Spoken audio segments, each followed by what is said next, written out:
It's 2:29 on the 15th of February. Probably can't even see that. And we're in the middle of Storm Dennis. But let's just have a quick plot tour. Hopefully when we're doing it the shed won't fall down, because I know this side is on its last legs.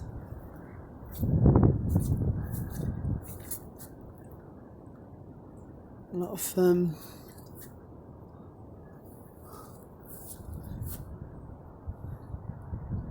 all the snowdrops coming up.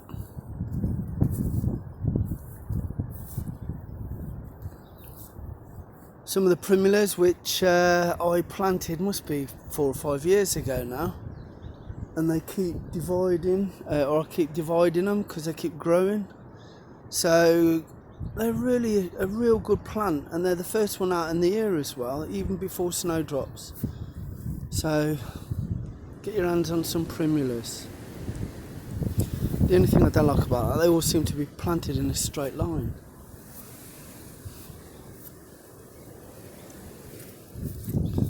A lot of water about, like puddles and floods. Right, into my dad's shed. Failure. Brought some tomatoes up a month ago. Left them here, thought, oh well, they'll be alright. And they died when we had that hard frost. I should have protected them like these. These ones have survived. There's a Golden Sunrise and 3 Gardener's Delight there. It had protection over it, and when it got really cold, I covered it with fleece as well. So if you do that, you do the job properly, things will survive. If you don't, then they die. It's as simple as that.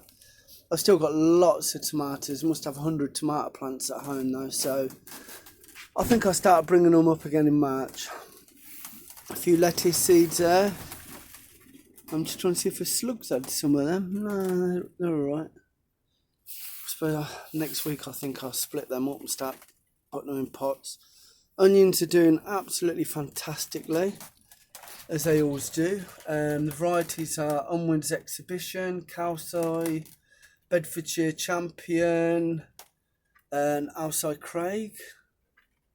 So they're doing really good. Spring onions are doing alright as well at the back. Strawberries ain't growing as much as I thought they would by now. It's been quite warm, and usually you've got quite a lot of fresh green leaves, but there's not much sign of anything at the moment.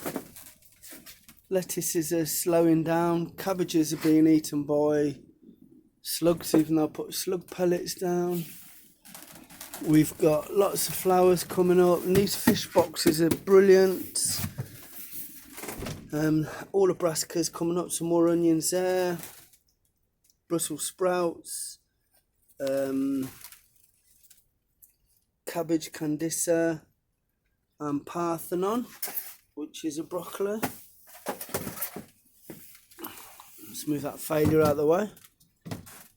And in here we've got some Albrietia seeds that have come up, and I put some tomato seeds in there, Gardener's Delight. Now they will come up, and when they come up at the allotment, they come up so much stronger and healthier. And I definitely want some of them plants, because the ones at home, they're always a bit spindly, and they take ages to take off here. The ones, if you grow them here and put them in the ground, they take off straight away. So you're at least a month ahead. The plastic, it fits over these perfectly, because I found this in the skip last year and I just cut it to size. I mean, it's amazing what people throw out. Beetroot's doing okay. Still eating the fresh green leaves with salad leaves. Carrots starting to grow. Put some broad beans in last week, no sign of them yet. I should be covering them up really, because the mice, I know they're there, they're going to have them.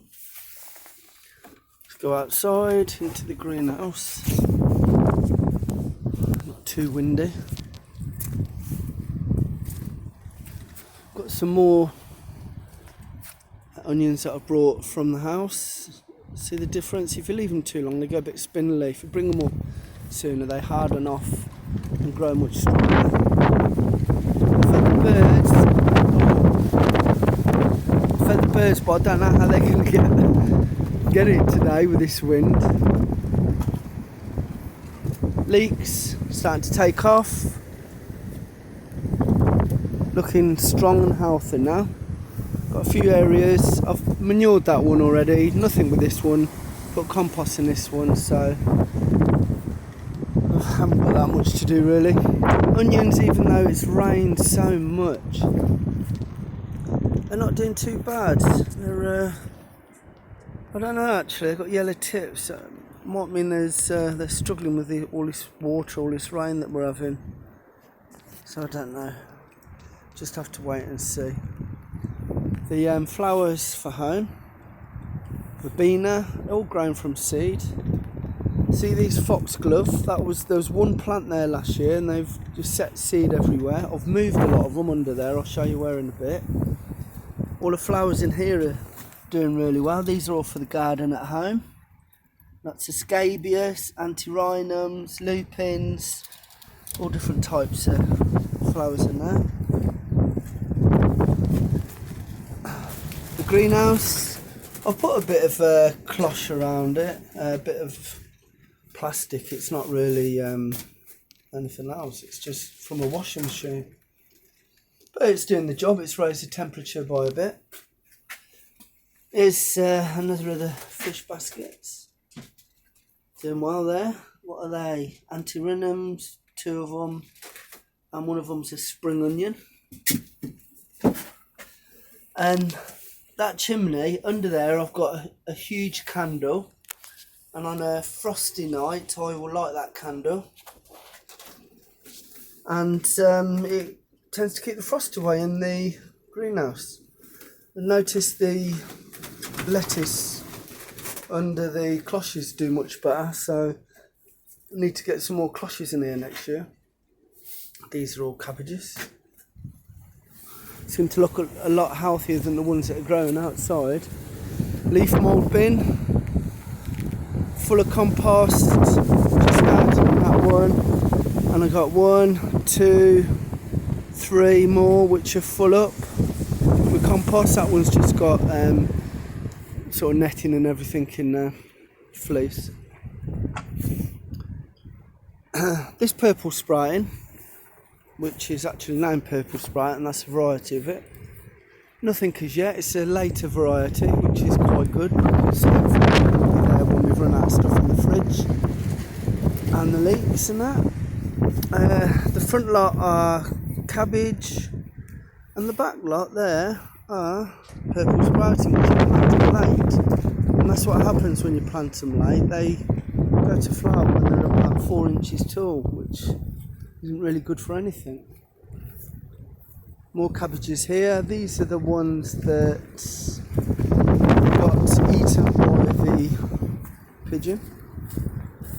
I'll just pick that pot up because I want that. But I think 2 or 3 of them might be alright, the rest of them, I'm not sure. The Welsh onions have started to grow again. They're supposed to spread, so I'm just going to leave them. I should have got some more seeds actually and put some more plants down, because it might take 10 years for 3 or 4 plants to spread, so I should have got some more. Right, let's go and have a look at the fruit plot. There's some more snowdrops. These ones have obviously dug the soil over and disturbed the bulbs, but they've all come back again. And next year they should all spread and meet each other. Some more. Buddleias, I'm going to prune them back even further when they start growing again properly. The new one's doing alright, still alive. And next to it, they're deer footprints. Obviously they came on to try and get on, and they couldn't because the fence is here. I've put the fence all the way around now, which is good. Some giant parsnips here, which we've been eating a couple every week.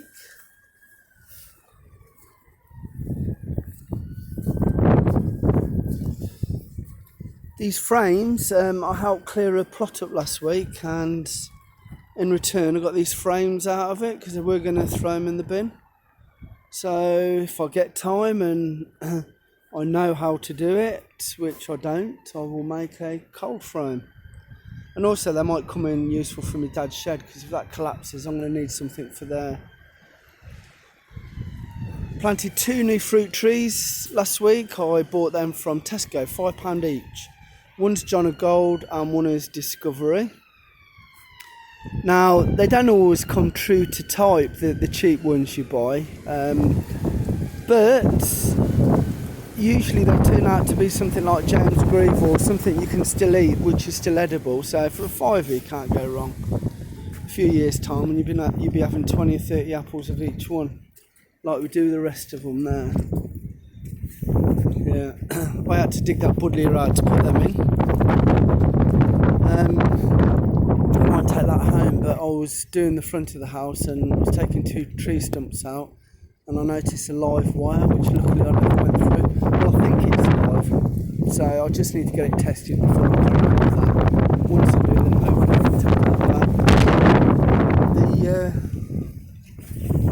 I've dug all this over and raked it, but I still need to rotivate it, but it's just too wet.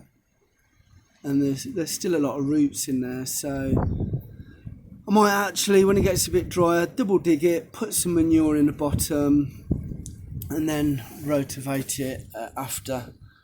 But one thing I was watching this morning on Mr. Smith's Garden on YouTube. YouTube's a brilliant tool for watching gardening programs. It's really good.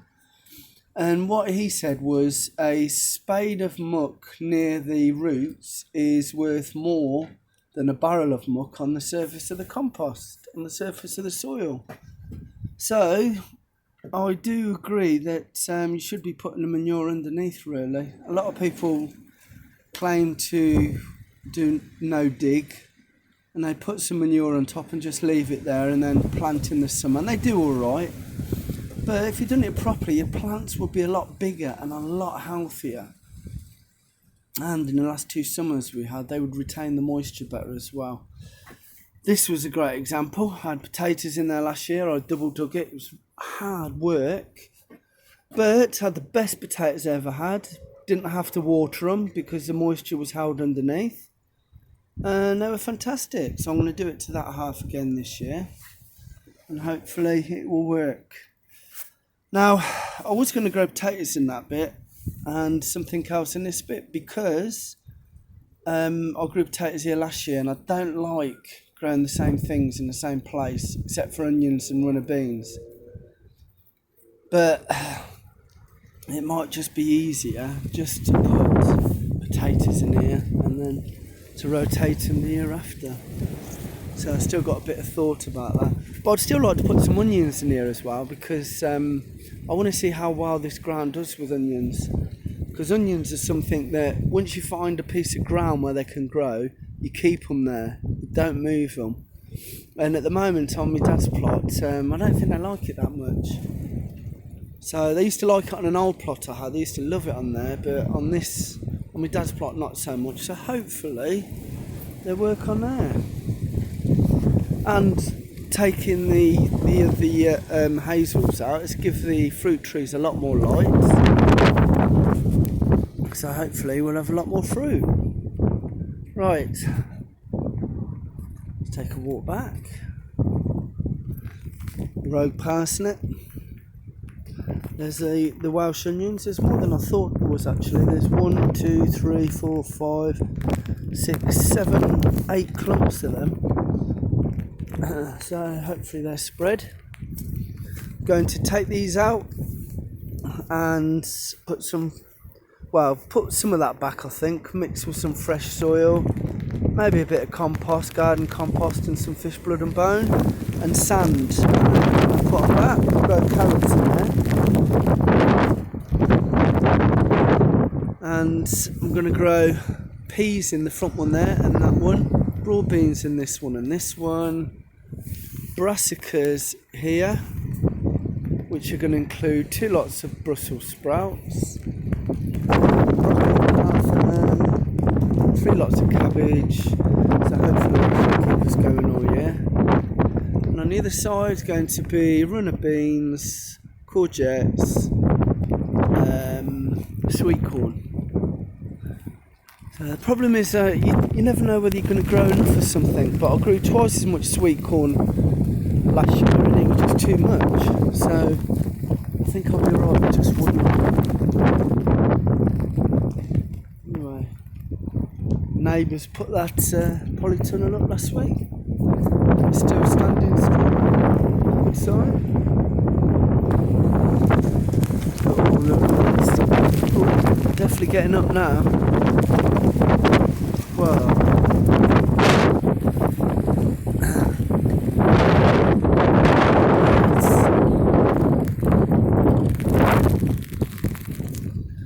right, I'm going to do a bit of potting on. I think I'm going to pot on the cabbages and then I'm going to do something at home. I'm going to pot them cabbages up, maybe some of the Parthenon and the Brussels sprouts, and then I'm off home. So, speak to you again soon. Bye bye.